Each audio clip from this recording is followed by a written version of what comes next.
Meghan Markle's worst nightmares are coming true. As her heavily hyped lifestyle site, American Riviera Orchard, crashes and burns amid reports she has lost all interest, the so-called difficult Duchess is fast turning into a human roadblock to Prince Harry's dreams of rebuilding his lost popularity back in Britain. Scheming Meghan led her hapless husband astray like a lamb to the slaughter because he is hopelessly naive and so unschooled in the ways of the world that it's doubtful he even knows how to book a table at a restaurant. Now Harry is all at sea, in a quandary, desperate to regain his shiny star status, but unable to do so unless he leaves his troublesome wife on the West Coast and returns to his home country alone. Who says so? Yes, it's acid-tongued Tina Brown, and she has struck again. Last week, the respected editor, royal author and former close friend of Harry's late great mother, Princess Diana, devastatingly dismissed all of Meghan's ideas as total crap and declared that the cable show actress has the worst judgment of anyone in the entire world.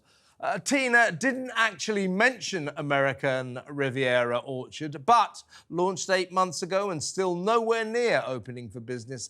The Duchess's alleged money-making machine certainly has all the trappings of a totally crap idea. After the latest momentum-killing legal challenge from a multi-billion-dollar US company that owns the brand name Royal Riviera, miserable Meg is reported to have lost interest, and as a result, her pet project is dead in the water. Meanwhile, her Prince Uncharming seems more restless by the day. Now, ex-Vanity Fair Supremo Brown says that although the British royals would benefit greatly from the feel-good factor that Harry used to bring, they'll never welcome him back as long as Meghan is part of the picture. Ditch her or hit the roadblock. For Harry, that is the agonising question. But there's another problem. William. Unable and indeed unwilling to forgive and forget Harry's spiteful book Spare and the cruel attacks on Princess Kate, the Prince of Wales does not want Harry stealing the limelight. Shades of Charles during his marriage to Diana when he hated her getting all the attention. This is how it rolls in regal circles where jealousy reigns. Making the front pages matters to them. Stir in the fact that William doesn't think that Harry deserves the restored love of the people, and there you have it. No royal rapprochement. The bad feeling between these two once inseparable siblings is off the scale. Meanwhile, behind the gilded gates of the massive Montecito mansion the Duke and Duchess of Sussex call home, all is not well. Crushed by the damaging accuracy of Tina Brown's painful put-downs and still struggling after the Hollywood Reporter's meticulously researched investigation labelling her a terrifying bully who reduces staff to tears, the Duchess has hit a traumatic low point. And just maybe, even the not famously brilliant Harry has worked out that the enticing tale of untold Hollywood riches that his missus sold him was a crock. As the astute Ms. Brown points out, Meghan persuaded wide-eyed Harry that she was a savvy Tinseltown wheeler-dealer who would make them fabulously wealthy megastars. That, to say the least, has not happened. Now, with their $20 million Spotify deal consigned to the scrap heap of showbiz history and their $100 million Netflix deal on its last legs, the Sussexes are staring into the abyss of spectacular failure. Once, they had the world at their feet. Now, for the self-styled King and Queen of California, I'm sorry to say, the only way is down. It's true, isn't it, Samara? Yeah, it really is. I mean, I think it's quite interesting what Tina Brown was saying. The jig is really up for Meghan Markle. And, you know, this thing about Prince Harry being unschooled and naive is what she said in that podcast episode, and sort of not with the ways of the world, he was able to be dazzled by literally anything. yeah. She mentioned, you know, he couldn't even he probably hadn't made a restaurant reservation in his life. Well, probably still hasn't. Yeah, Don't worry about that. You know, so the fact that she came in with a bit of chutzpah and a bit of, you know, I can make things happen, that was all just sort of this gleaming untruth about Meghan. And I think the rubber has hit the road with their relationship. What Meghan, I think, Simon, presented to Harry was a kind of conduit, not only to the real world, but a kind of dazzling world that mesmerised him, the dazzling world of Hollywood and showbiz, and they could be famous stars. He knew what it was like to be famous, but this was a different type of fame, and it absolutely enticed him, but she sold him a crock of shit. She is not a passport into Hollywood, and she never was. It's a difficult one because, I mean, she came off the back of you know, a highly successful TV series. She wasn't yet a film actress, but with the profile that... Not that successful. It's pretty successful. It's a cable show. Profile, it's not exactly on NBC, is it, or CBS? I think it's been the #1 show on Netflix for quite a while. So, anyway, we can argue the merits of how successful it is. It's not the #1 show on Netflix. It was at one point. It is that you just said... You just said it's been the #1 show on Netflix for quite a while. Yeah, it was. That's a lie. No, it was the #1 show on Netflix. Years ago. OK, listen. She was never a film actress, but I should imagine that she... Not good enough. But I imagine that she hoped having him by her side would propel her into that stratosphere of being a film actress. Yeah, I agree with that. And I don't think that has happened. But I don't think that they've done badly. You're talking there about 120 million quid that they've trousered, you know, from Spotify and from Netflix. So, as we know... Spotify and Netflix think that they've been, if I can use this expression, but they can't... royally conned. They can't go back there. But if Harry and Meghan were to walk into pretty much any cable network and said they were going to do a show, they would probably get that greenlit just right now. No, they would not. No, they would disagree. not. I disagree. The fact that we all talk about them so much shows there's an audience for them. No, I disagree. They're all washed up when it comes to showbiz, and his crap series about that Chinless Wonders horse sport polo is set to bore for Britain when it comes out on Netflix at Christmas. But you don't know that. You've already damned it without seeing it. You're right. So that's just ridiculous. The one thing you got to know about me, folks, is I'm entirely unreasonable. But you knew that. But seriously, but I think it will be boring. I mean, the whole concept, the whole idea of people will tune and watch it. They will bring an audience. I think that we forget. He's not even in it. Well, Netflix, when they were cutting costs, they actually cancelled this series called Pearl that was meant to be voiced by Meghan. That was one of the first things they cut when they were making cuts because they knew that it wasn't going to do well. Yeah. So I think it does come to show that, no, they can't really make content that sells. Yeah. And going back to American Riviera Orchard, yeah. This is, by the way, dead in the water. This, as we talk about, we'll talk about this right now. Yet another challenge to the name American Riviera Orchard, a legal challenge. She's had several already, and apparently she's so pissed off with all of this. She's just had it. She's lost all interest. So it is literally being reported now that American Riviera Orchard is, and I quote, dead in the water. Yeah, I mean, it's as simple as looking at the facts, the way that we got a trailer about 9 months ago and nothing has been done since then. With any business, with any show, if we were to start a show next week, we wouldn't be, you know, starting a trailer now for a launch that's going to be in 12 months' time. We do that all the time with films. We do that all the time with films. It's not a film. You have a teaser trailer. You have a teaser trailer. You do that all the time with products saying this product is coming out. That's a ridiculous argument. She trailed American Riviera Orchard because she found out that some members of the media had found out about it and she wanted to get in there first. I don't necessarily... Which is fair enough. I don't necessarily condemn her for that, but it did mean that she kind of came too early and she didn't have anything ready. She made that little video, and ever since then, It's been downhill all the way. In fact, it's been nothingness all the way. This project of hers, which was supposed to sell beige towels and cutlery and crap like that, very overpriced, has been mild.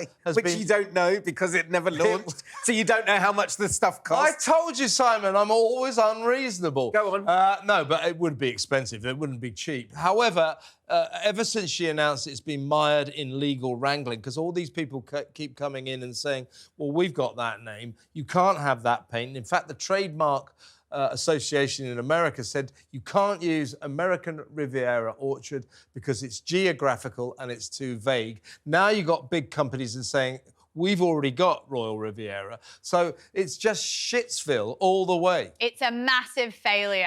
And that's the word I was looking for. To join the list. And I think it's interesting, there was an article that came out this week saying that Gwyneth Paltrow's Goop is also going down the drain. And I think we're seeing with the cost of living crisis and, you know, the tanking economy that people don't want to pay $500 for a beige towel anymore. And I think if she can see that before she actually launches anything, it would be great. And I think that... Yes, but flip it the other way. All the Meghan fans are going, if only we could pay $500. Flip it the other... I mean, I wouldn't be buying anything from there, but flip it the other way. Oh, and you can say as well, look, here are a load of companies who are making a name for themselves. It's free publicity to sue American Riviera Orchard. It is. Do you know the company we're talking about? Free publicity. Do you know the company? No, but I've heard of them now. The company we're talking about has got a $1.7 billion dollar turnover and 3,000 employees. Yeah, but I've heard of them now. This isn't a two-bit company. She is a two-bit, washed-up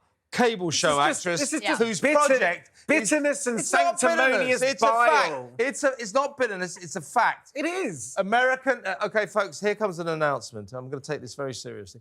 American Riviera Orchard is And you've got some comments, I believe, Samara, about Meghan. Yeah, I mean, glee in somebody's downfall is just worrying. $1.7 billion more in turnover than American Riviera Orchard, that's all I'll say.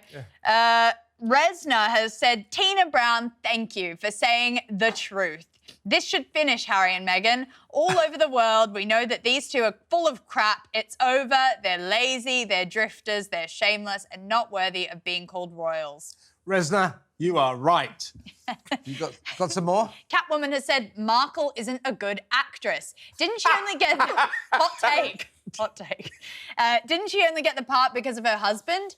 Yeah. She has never been a Hollywood actress and she's never had any talent. If she went for auditions, she wouldn't get any parts.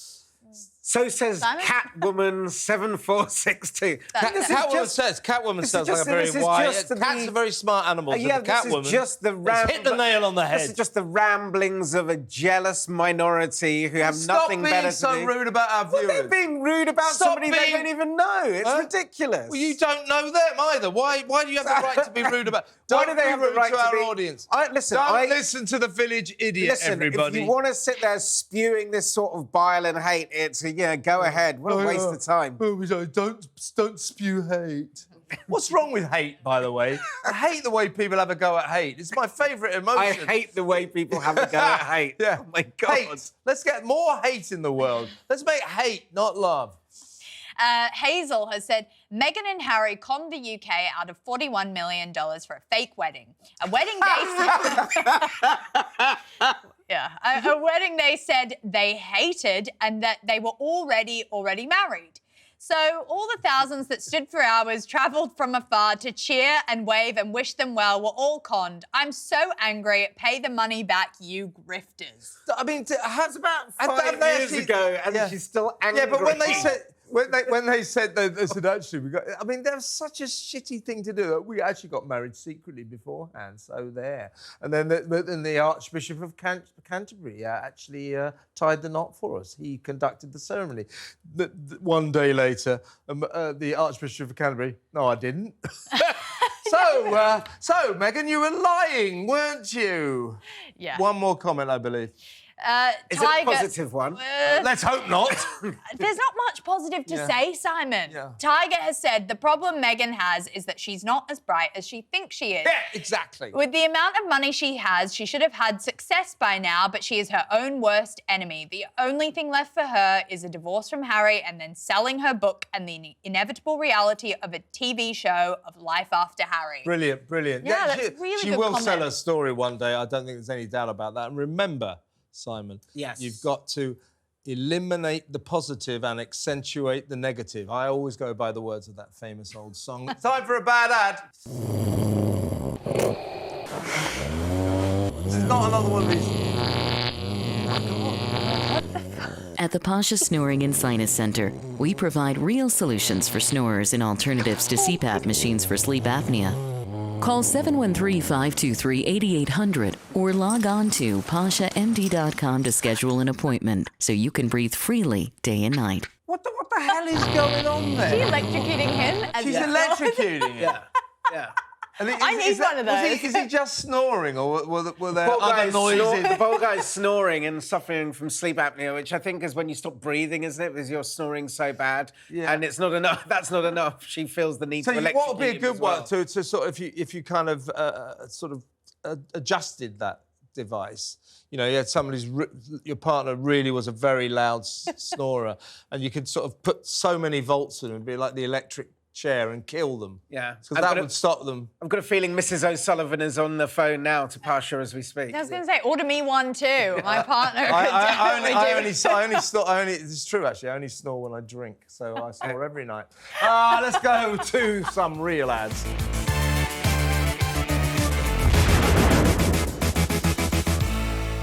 What just happened?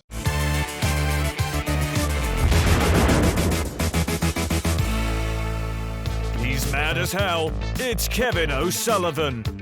Anyway, this is the bit of the show, new bit, we do what we think is the big moment of the week. So first up, let's have a look at Donald's rally at Madison Square Gardens in New York. Kamala Harris is a radical left Marxist, rated even worse than crazy Bernie Sanders or Pocahontas. She's unfit for office. Everyone knows it. No one respects her. No one trusts her. No one takes her seriously. Everyone knows she is a very low IQ individual. We will get critical race theory and transgender insanity the hell out of our schools. And we will keep men out of women's sports. He's good, isn't he? Yeah, he's brilliant. And anyone who said, oh, that was a Nazi rally, that was a fascist rally. Name me one fascist Nazi rally where we had Jews come together, Arabs, we had a lot of Asian Americans. Look at the queues. Yeah, look at that. We had... Oh, sorry, the lines. There were Mexicans. There was a Holocaust survivor that showed up. I don't think a Holocaust survivor is going to a Nazi rally. Yeah. I mean, that's just ridiculous. It was all unity and peace and a message of prosperity for the American people. I'll tell you what's happening with his campaign. I think we've got some more snapshots of this campaign and a little bit from the other side as well. He's hit the feel-good factor at the right time. He's got the momentum. Earlier on in the campaign, a lot of critics said, God, this is just this guy really bitter and he's miserable and snarling. Well, now it's just fun all the way. He's having a real laugh. The McDonald's stunt was a masterstroke. And also, he's got some brilliant fans. Anyway, he's got the kind of fans that you don't want to argue with. Take it away, Hulk Hogan. You know something, Trump maniacs? I don't see no stinking Nazis in here. I don't see no stinking domestic terrorists in here. The only thing I see in here are a bunch of hard-working men and women that are real Americans, brother. He is despicable. Going to win. He is despicable in every way, and his horrible Leni Riefenstahl triumph of the will type rally. Anyway, Okay. awful. this is for you. Oh, God. This is MSNBC. This is just for you, Simon. That jamboree happening right now, you see it there on your screen, in that place is particularly chilling because in 1939, more than 20,000 supporters of a different fascist leader, Adolf Hitler, packed the Garden for a so-called pro-America rally. A rally where speakers voiced anti-Semitic rhetoric from a stage draped with Nazi banners. Now, against that backdrop of history, Donald Trump is once again turning Madison Square Garden into a staging ground for extremism. You've got to admit, Simon, that is pathetic, isn't it? No, I think he is an extremist. I think you think that was a reasonable report? yeah, do you think I that do. was a reasonable comparison? Yeah, I do. I find him. Sake, mate, come on. No, I find him. Come on, that's I find insane. Yeah, he's insane. No, that report is He's insane. Look, and everybody can draw parallels between he says stuff that is really fascistic. It's not he says this stuff. We all go, oh my God, that's awful, and you lot go, oh come on, he's just having a joke. When you say fascistic, what you mean is right wing, or what you'd call far right. I think like calling judges and people enemies of the people. Yeah, saying that he's going to. I think our Supreme Court here. Go on, you answer for me. I think a lot of our judges in Britain are enemies of the people, and I think a lot of the judges in America are enemies of the people. And that's why is that fascistic? And that's the sort. Judges. That's what I say. And that's the sort of thing that Nazis said. It's It's not my fault the Nazis said it. Why is it fascistic? And you guys are repeating it. Why is it fascistic to distrust judges? Hang on. Why is it fascistic to You're asking me a question and then saying, can hang I on, as finish I try to my answer? fucking question. Ask Why me the is question. it fascistic to distrust judges? That's a question. Wow, that's my resounding question. silence. Well, that's what you said before. I started to answer and you went, hang on, and then repeated the Yeah, question. but you can't answer the question. I can answer the question. You're supposed to have a free press and a free judiciary are the cornerstones of a good democracy. Look. If you start weighting your Supreme Court so that it becomes politicised, if you start threatening a free, always done that. If you start threatening a free press and you start threatening a free judicial system, then it's fascistic. Then it's not free, is it? You kind of find judges who find in favour of your political ideal. It's the very Well, that's essence not fascistic, is it? do know that It's not Nazis. It's a quelling. That's how not it, Nazism. That's how it started. Well, that's political. It's quelling. You're asking me the question. Simon, do you even know But this is a answer. That's the problem. Okay, you may not agree with the answer, but that's what happens. That's Look, what happens. let me tell you something. He has said of Jack I've got a story Smith, to tell. who is trying to prosecute him, that he will doesn't try make and him that he will try and sort of send him into jail. Let me tell you something. As I say, Trump has hit the feel-good factor at Yes. the right time. And meanwhile, over in Kamala land, they've resorted to this desperate calling Trump a Nazi. Frank Luntz, the absolute soothsayer of American politics, he was called the presidential result of each election since anyone can ever remember. You know, the last 10 elections, he's got them right. He says that 3-4 weeks ago, he was calling it for Harris. The moment she started this ludicrous Nazi rhetoric, he changed his mind and he now says Trump's going to win. And the reason is she's resorted to negative name-calling. Wait, you just saw him calling a whole load of names. You showed a clip where he called everybody crazy. Bernie Sanders, Kamala, Biden. He was calling everybody names. And now you're suddenly going, when she started calling people names. But it's funny. It's funny. He's funny. I mean, it's impossible arguing with you guys if you don't stick to... Sorry, go on. I think he's just very likeable, don't you? Well, I think what MSNBC is actually trying to distract from with that weird piece of journalism where they're grasping on straws is that, does anyone see the crowd size there? That's in New York, which is a historically blue state. That man is pulling massive numbers. He has massive support out there. And Vivek Ramaswamy said something really interesting in his speech. An Indian man who got up on the lectern to speak at a Trump rally in front. So I don't think that's a very, racist thing that they let him speak. I just don't understand what you're trying to say, Simon. But anyway, he said, no one looked at New York as a swing state. I think New York is now a swing state. With the amount of people that showed up, there was not a seat empty. Everybody loves a love story, so here's one for you. God bless the USA.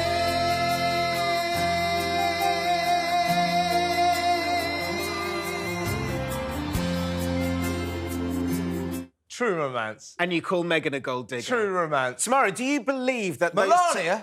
Don't you criticise Melania? Women love Melania. Do you believe that those two are in love and that she worships the ground he walks on? I think he became president while they were married to each other, which says a lot about how strong she is and a strong force behind him. I think he's always been more successful when he's had, you know,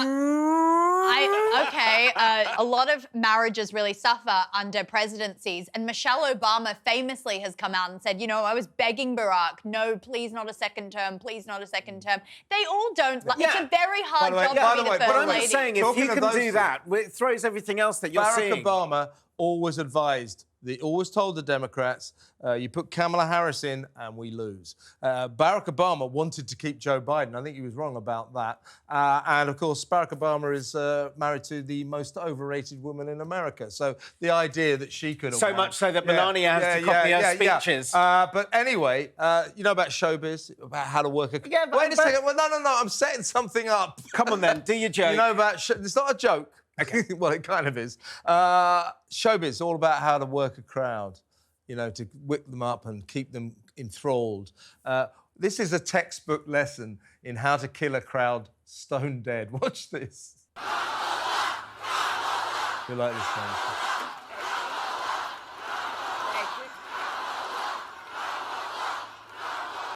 Okay, now I want each of you to shout your own name. Do that. Because it's about all of us. It's about all of us. That's ridiculous. He just killed them. Gone. Big crescendo of noise. Suddenly, bang, quiet. They were absolutely confused. And by the way, I mean, what is it with that woman? This face of hers and that voice. But the face is like, it's like it's like. I mean, but Trump is a facsimile of joy. Trump is orange. Trump is orange with candy floss hair and like talks. I mean, listen. Let's move away from the personal attacks and everything else. No, you think he's got it in the bag? Obviously. No. I think it's close. I wouldn't go so far as to say that, but I'm pretty confident he's going to win. You got some questions, Samara? Yes, so there's another big moment from the week. What do you think about Joe Biden calling Donald Trump supporters garbage? Well, as we were just discussing, I think it was arguably the defining moment, certainly of the last stages of both campaigns, when Kamala had to go on camera and say sorry. You know, I don't approve of that. I don't think Joe Biden should have said that. She said you should never look down on people because of the way they vote. It proves how damaging the Democrats felt this was. I mean, I know some Democrats. They are absolutely seething with Biden, you know, because they're just saying, wind your neck in. He's got a massive ego. He can't shut up. Yeah, but he's not. I don't think he's cognitively firing on all cylinders, and I still believe that. You didn't say that while he was still the candidate. And I did. You didn't say that while he was still the candidate. Just quickly to back up Kevin's claims, he actually jumped on that Zoom call while Kamala was doing her DC rally. So clearly, you know, she had this big crowd literally just outside the White House. And what does Granddad do? He jumps on a Zoom call and he goes and, you know, destroys her campaign effectively. He puts his foot in it. So, he does. He puts his foot in it. Deplorables. The deplorables was a terrible comment by Hillary. This has been misconstrued and made, and they needed to make political capital out of it after what happened you must admit in Madison Square. He did it brilliantly. After what happened in Madison Square Garden, they needed to do something. Being able to fashion this to kind of make it a Biden gaffe is great. It's a gift to the Republicans. The garbage man stunt was brilliant. It is brilliant. And by the way, a little story about that. So you saw him on the Trump truck. Yeah. And then he jumped down and he said, "Give me my suit back," because he then had to go to Madison to the rally to make a speech. And so somebody said, "You should keep the garbage man outfit on." And you look, he says, "Oh, no, I don't want to do that." And somebody said to him, "Makes you look slim, sir." And he goes, "Does it? Okay, then." And he kept it on. And to be fair, he told that story himself. So he went into the rally and made the speech in the garbage man outfit. It was a masterstroke. It really was. More questions? Potentially the biggest moment of the week. Joe Rogan's podcast with Donald Trump has now gotten over 60 million views. Was it a mistake for Kamala Harris to reject him? Because he has asked Kamala to come on the podcast and she said, on my own terms, in Washington and blah, blah, blah. Yeah, because What do we think? Joe Rogan once said he'd never interview Trump because he doesn't want to give him any publicity.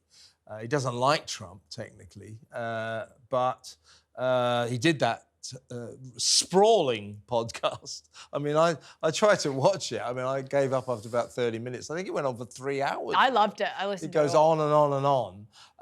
But Trump came out of it very, very well. On a one-on-one, he can do that stuff well.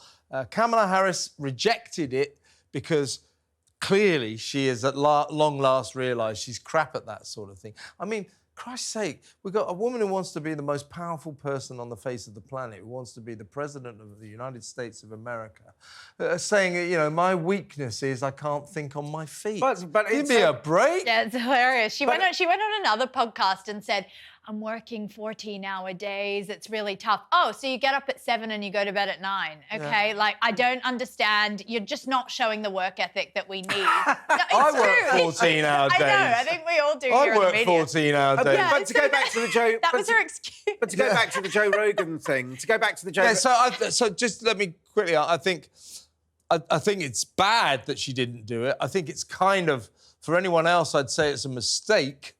But because she's so crap at being interviewed, it's probably quite a good move by her. It's really interesting, though, because you say you tried to listen to it and you couldn't. It goes on and it rambles and everything else. Once you're in a camp with these two guys, you kind of don't change your mind. If that had been Kamala, you'd be saying it rambled and it went on everywhere. Because it's Trump, you're prepared to let him do that and you'll give him that sort of leeway to do that. And this is what it boils down to. If you the result is so tribal that if you're a Trump fan, he can do no wrong. If you're a Kamala fan, you can do no wrong. There's a very small percentage of people who are going to be swing swayed. states. You know, They live in the swing states. Well, yeah. those are the swing states, but not all of those voters. Not all of those voters are in the swing states. It's a horrible decision. Yeah, you got no more questions? Yes, but it's a horrible decision. The one voting bloc that she needs are the Joe Rogan fans, and she's refusing to talk to them. No, she needs the women as well. She's got the women, but anyway. If Kamala Harris loses next week, what job should she do next? Cleaning lady. Snob.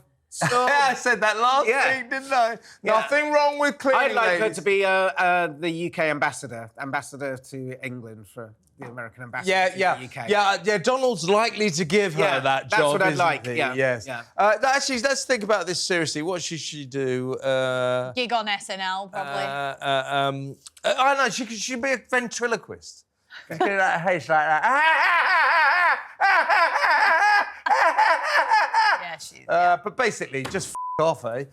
What do you got now? If Donald Trump wins next week, will Simon finally admit that he's wrong about everything and wear a MAGA hat? That one's definitely... No, we try to get him to wear a MAGA hat. He's I will refused never... that. But he's going to have this. This is going to be on his desk next week if he wins. And I think we'll make him wear this. This is Trump. Fight, fight, fight.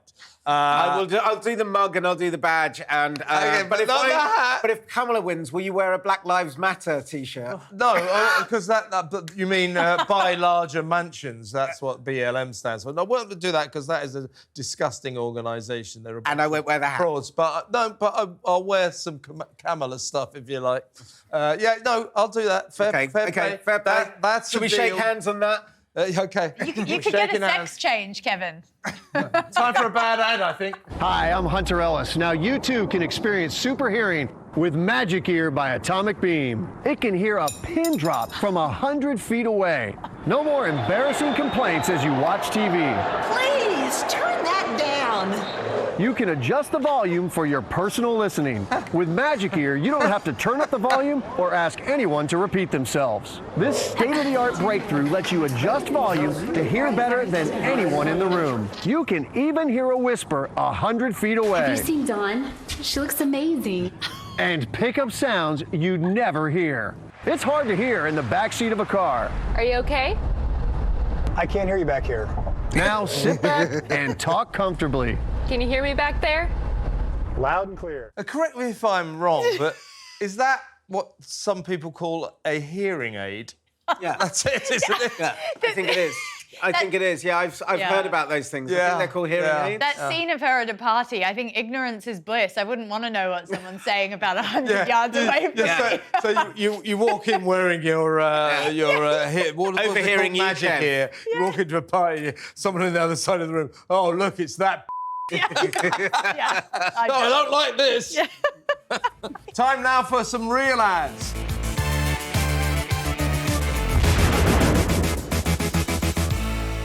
What just happened?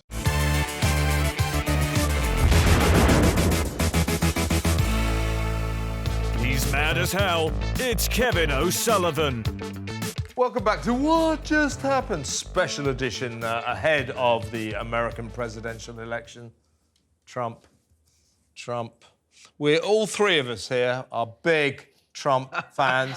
Simon was just during the commercials. He's going, "Make America great again." No, he wasn't. Anyway, village idiot. Right, you got some more questions, Samara? Yeah, we've got some good questions from this week. So, the NHS has told female staff that they are transphobic if they refuse to share a bathroom with a trans person. Are they right, Kevin? Well, no. I mean, this is just ridiculous. This is a new guidelines. These are new guidelines. So our foreign viewers, for our viewers in America and Australia and Canada and all around the world, NHS, the National Health Service here in Britain, I think it's the second biggest employer in the world. It's like 1.5 million people work for it. Anyway, it's very woke, and it has told its staff, female staff, that if they object to sharing changing rooms, bathrooms, restrooms with trans women, if they're women and they don't want to share their facilities with biological males, then they're transphobic. No, I just think they're women who want safe space. I should throw this open to you. What do you think? Yeah, I think it's a massive infringement on women's rights. I think we're just going backwards and backwards. And, I've had experiences like kind of recently where, I do see people in the change room that, traditionally wouldn't be there, let's just say, and I get kind of freaked out. Like, I think that it really discounts maybe a lot of women have had to deal with assault, sexual assault, and then they suddenly, sorry, but it's someone with a penis in your changing room, and it's actually very scary. It's about safe spaces, isn't it? If women want their own spaces to themselves, they should be allowed to have them. There's some nurses in a town called Darlington, which is up the north. They're called the Darlington Five. And they were in their changing rooms, and suddenly there's this, trans woman, what some of us call a bloke, wandering around with his full tackle hanging out, identifying as a woman, and they're taking the NHS to courts, just saying you can't do this, and I agree with that. Yeah, I mean, it's just... By the way, you identify as a man. Are you biologically male or? It's really too nuanced. I don't. It's difficult to say. Well, it's too nuanced. I mean, there was a time when black nurses came over from the Caribbean and white patients refused to be treated by them. Oh, and so no. So I'm just but I'm just sort of saying, if there's an equivalence? Wait there. Yeah, there there is. If you let me try and make the point that if there's somebody there who's a trans woman, who's been a trans woman for 20 years and you wouldn't have known, are you still going to complain about that as opposed to a man who's just suddenly decided that morning they're going to identify as a woman? How do you police it? I don't understand how you police it. Well, you could police it if the trans woman's walking around with his hanging out. Well, exactly, but it's like, where is the line? Exactly. That's the thing. So no, but I agree with you. Where it's like, it is where is the line? Yeah. Because when you say, there are some legitimate cases where that would be fine, but then there's also maybe a bloke who just chooses to identify as a woman and walk into a woman's changing room. I identify as a woman. Yeah. Call me old-fashioned, but if you've got a dick and a pair of balls hanging between your legs, I say you're a bloke. You're a guy, right? Am I right? Absolutely. Yes, that's the Jermaine Greer school of thought. This is I'm right there with it. Those nurses, I take your point. There are lots of trans women and indeed trans men live their lives quietly. They don't want to be involved in this ongoing furore. Indeed. And so when you're and if you had the operation 20 years ago and you walk in, and you're fully surgically changed, I mean, people probably wouldn't necessarily know, I guess. So, yeah, I get that, but too much of this is going on. The NHS, our National Health Service, telling women who object to having to share their private facilities with trans women who have not been surgically altered, them being labelled as transphobic. That's just outrageous. I mean, it's really difficult. It's difficult to give a binary answer to something that's so nuanced, because if you have a third changing room for people who might want to share that, where do you put the trans woman who transitioned 20 years ago? Do you put her in with a man? Do you put her in with a man who just identifies as a woman that morning? I don't know. That doesn't seem right either. I take your point, but a lot of women are very fundamentalist about this. Yes, you know, they're absolutist, and they just say, I don't care if that person had surgery 20 years ago. That is a biological male, and I do not want to share my safe spaces with them. And I feel a bit sorry for the trans woman in that respect, but I respect what the women feel. I have to. What would you feel about that? What would I feel about a 20, somebody's had a surgery 20 years. Yeah, as I said, that would be fine, but I also find the whole idea of it so reductive, like strap a pair of on and get some fake nails, and you're a woman. I mean, a lot of but he's not asking about that. He's asking about the person from 20 years ago, and it's really difficult. It's saying, like, what do you think about the World Economic Forum, and why is everyone so scared to talk about it? I mean, I respect people who are suspicious about this. I don't dismiss people who have big conspiracy theories about what goes on at Davos, because I do think some wrong things go on there. But in terms of the World Economic Forum kind of running the world, this is why I don't believe it, because it presupposes that these people who meet in these smoky rooms, these important businessmen and politicians, are any good at anything. Trust me, folks, nearly everyone in the whole world is shit at stuff. So these people that go to Davos, most of them couldn't organise a piss up in a brewery. So they do not control the world. But I do think we should be suspicious about what goes on there. And we should certainly be suspicious when our wonderful Prime Minister, socialist, communist that he is, Keir Starmer, says that he's more interested in going to Davos than attending our parliament. Yes, I was gonna say I know a couple of people that have been to Davos, and I don't exactly think there's some really dark satanic stuff that goes on there. But I think, that's what people think. But I do think I thought there was. But I do think, like everything, there's almost a more simple explanation to.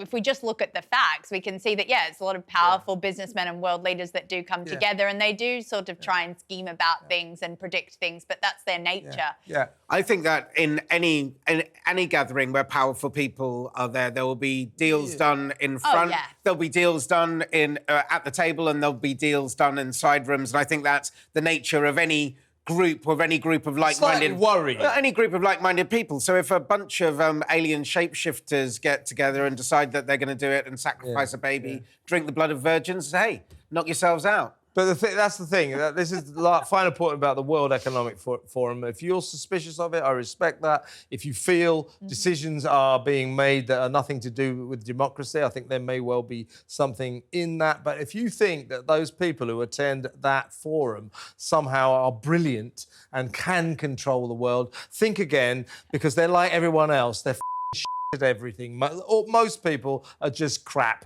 So don't worry too much. Samara, I know what we should do. Let's send Kev. We could put a blonde wig on him. Strap on a pair of tits. Yes, strap on a pair of tits. We'll be there. Time for a bad ad.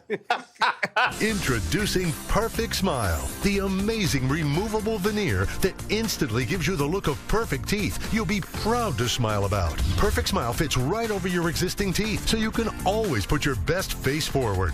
The secret is the super comfortable micro-thin polypropylene veneer. Simply soak it in hot water, press it on your top layer of teeth, and it custom conforms right over your teeth. Instantly, you can show off a perfect smile. Now, a perfect smile look is as easy as 1, 2. Just watch. Wear it on dates when you need to look great. And when the camera comes out, you'll be proud to say, geez, with a bright white smile. Now I know I look great when I go out on a date. I wear these when I'm going out, when I'm hanging out. It's just fun to smile again. know what's funny about that is you can sit there, I can now go out with confidence. Yeah, none of them can speak. They're not actually fitting, are they? I like that idea. I like the look of those. Well, is that what you're wearing? Yeah, that is. Let me just... Do you know what? I fell over last week and I broke one of these is a veneer and I just chipped it to the ever so slightly and it's going to cost me £1,600 to replace it. That's about $2,500, isn't it, or something? So, call that. Let's go to a break.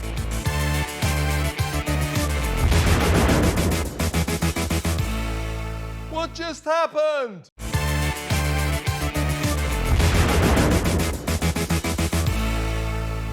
He's mad as hell. It's Kevin O'Sullivan.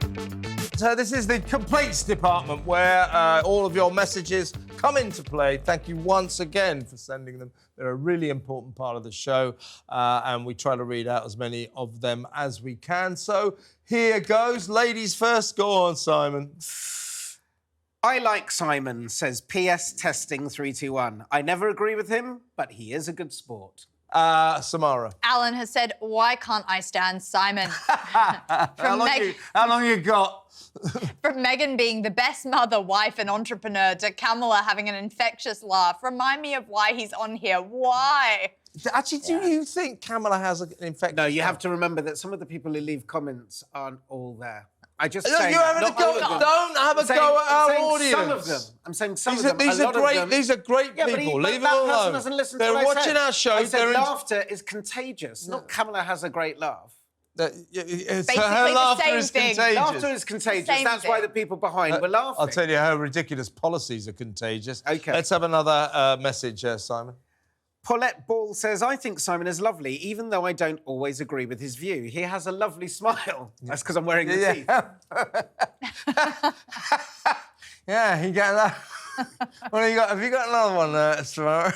Chris says, why is this guy constantly moving his left hand to his backside? Very distracting. Is that me? That's me. Robert Jackson. That's me. That's me. Yeah, I know. Kevin, could you please control your left arm? Says Robert I know. Jackson. Sorry, Not folks. sure what you were doing, but it's very distracting. Sorry, folks. I do. I go like this all the time. The thing about, I think I've explained this before, these two hands, they're not really my fault. They are a law unto themselves. They just go like that. When I'm talking, I go like this, like semaphore.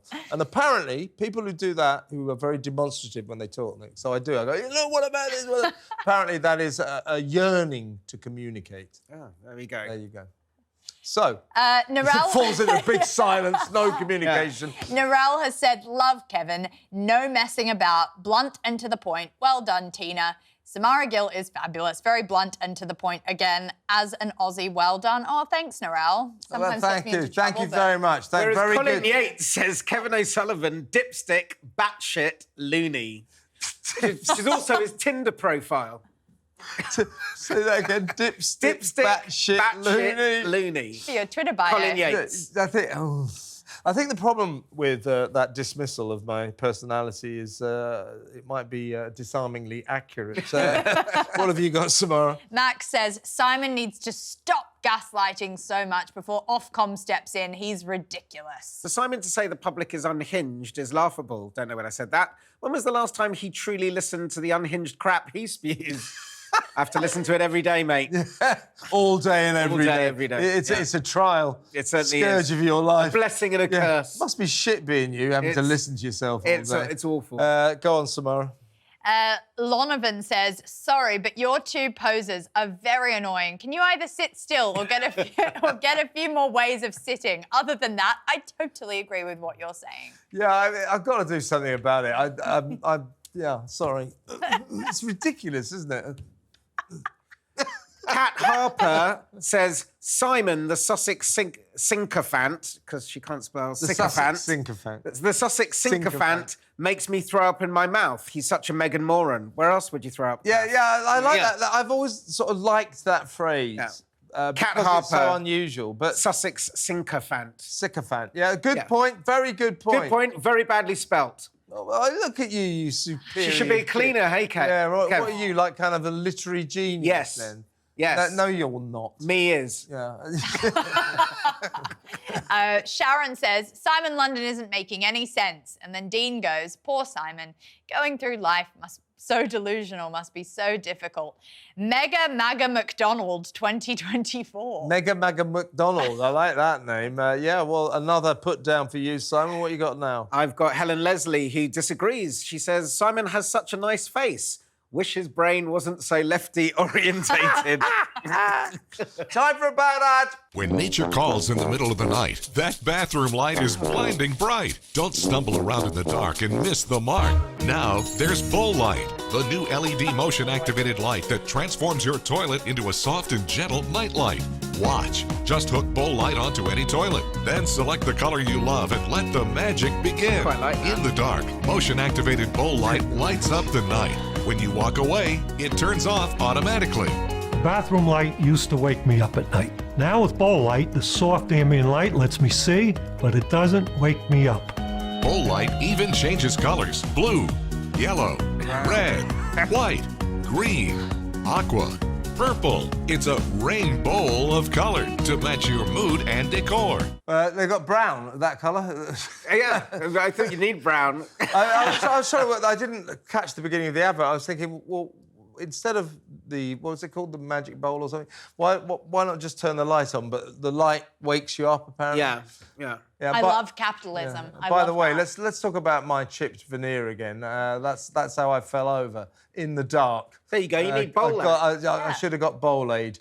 That, folks, unfortunately, is the end of this excellent edition of the show. Don't forget, when we come back, we will know. This time next week, we will know who the President of the United States of America is. Well done, Donald, in advance. Kind of well done, Simon. Thank you very much for coming yet again. Go, Kamala. Yeah, go, Kamala. Kamala. No, it's Kamala, isn't it? That's how you say. That's some stupid pronunciation. Thank you very much to Samara Gill. As always, a brilliant performance. I've been Kevin O'Sullivan. You've been an amazing audience. We will be back, same time, same place, next week for another edition of What Just Happened?